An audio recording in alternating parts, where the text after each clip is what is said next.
Hello, masterminds! I'm at my grandparents' house to have a wonderful lunch. That salmon looks delicious. Ooh. It's really good. The salmon is really good. You enjoyed your lunch? Yeah. Good. And marinated. Yes, it brings back memories every day. Well, not every day, but a lot of the days when I was in elementary school, I would come over here and have salmon as a snack, an afternoon snack. I would have lots of energy to think and do my homework. That succotash is delicious.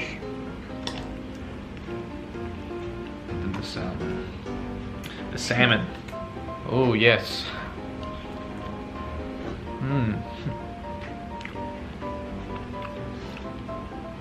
Perfectly cooked, Grandma. I'm proud. Moist. The moist is still there. The taste is good. Simon. Even Grandpa enjoyed salmon.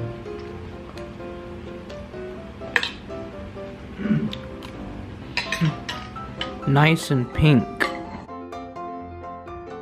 Hello, masterminds. Wine has got me thinking about my life, about a problem that greatly affects me. Masterminds, I suffer from impostor syndrome. Now, what is impostor syndrome? Impostor syndrome is a concept describing high achievers who are unable to internalize and accept their success. They often attribute their accomplishments to luck rather than to ability, and fear that others will eventually unmask them as a fraud.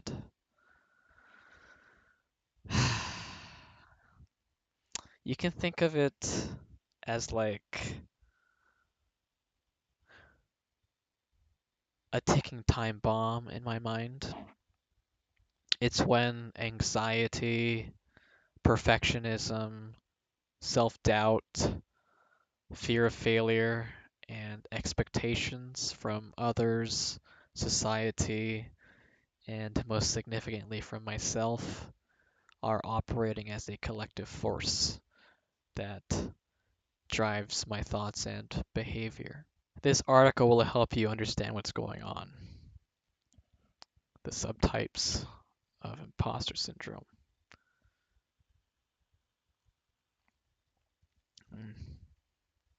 Okay, so the perfectionist. Perfectionism and imposter syndrome often go hand in hand. Think about it. Perfectionists set excessively high goals for themselves, and when they fail to reach a goal, they experience major self-doubt and worry about measuring up. Whether they realize it or not, this group can also be control freaks, feeling like if they want something done right, they have to do it themselves. Have you ever been accused of being a micromanager? Yes. Do you have great difficulty delegating? Yes. Even when you're able to do so, do you feel frustrated and disappointed in the results? Yes. When you miss the insanely high mark on something, do you accuse yourself of not being cut out for your job and ruminate on it for days? Yes.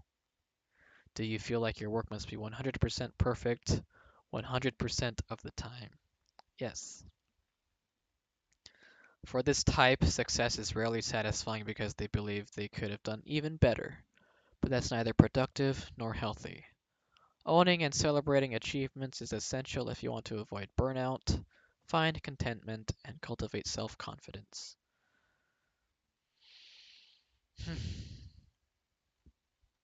Excuse me.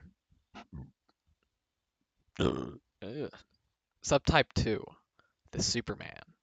Since people who experience this phenomenon are convinced they're phonies among real deal colleagues, they often push themselves to work harder and harder to measure up.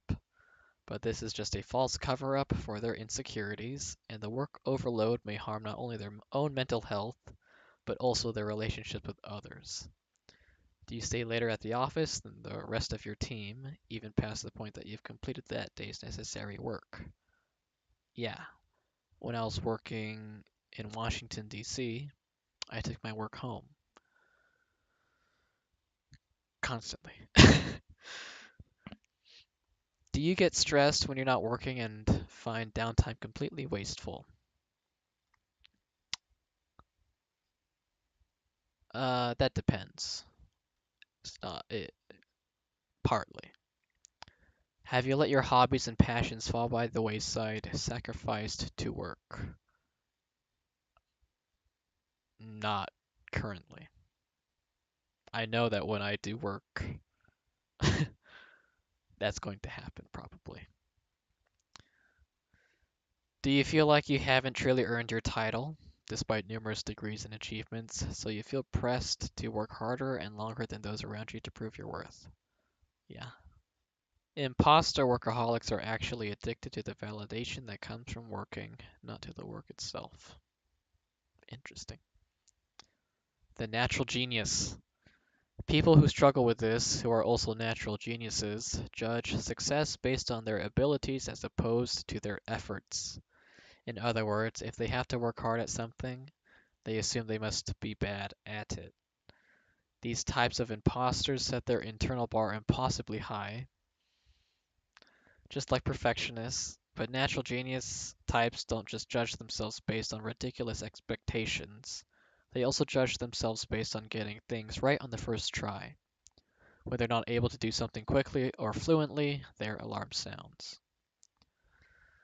Are you used to excelling without much effort? Yeah. Do you have a track record of getting straight A's or gold stars in everything you do? Yes. Were you told frequently as a child that you were the smart one in your family or peer group? Yes. Do you dislike the idea of having a mentor because you can handle things on your own? Yes. When you're faced with a setback, does your confidence tumble because not performing well provokes a feeling of shame? Yes. Yes. Do you often avoid challenges because it's so uncomfortable to try something you're not great at? I'm selective. That's the reason. The fourth subtype, the rugged individualist. By the way, this is sangria. Sufferers who feel as though asking for help reveals their phoniness are what Jung calls rugged individualists. It's okay to be independent, but not to the extent that you refuse assistance so that you can prove your worth.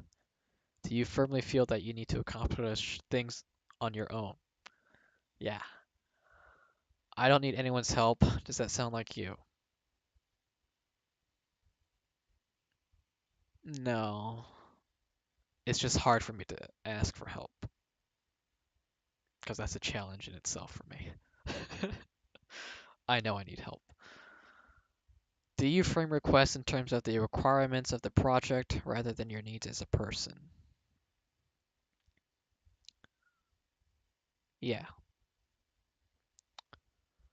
The expert. People who fall into this competence type may feel like they somehow tricked their employer into hiring them. They deeply fear being exposed as inexperienced or unknowledgeable. So you shy away from applying to job postings unless you meet every single educational requirement. Yes. And it's not just educational, it's especially the experience requirement that that gets to me. Are you constantly seeking out trainings or certifications because you think you need to improve your skills in order to succeed? Yes. Even if you've been in your role for some time, can you relate to feeling like you still don't know enough? Yes. Based on this article, I've got a potent mixture of these subtypes. And the pressure to achieve and the problem I have, imposter syndrome, it makes life difficult to live. So, masterminds, listen to me carefully. Do as I say, not as I do. Be smart for your heart. I'll catch you in the next vlog. Good night.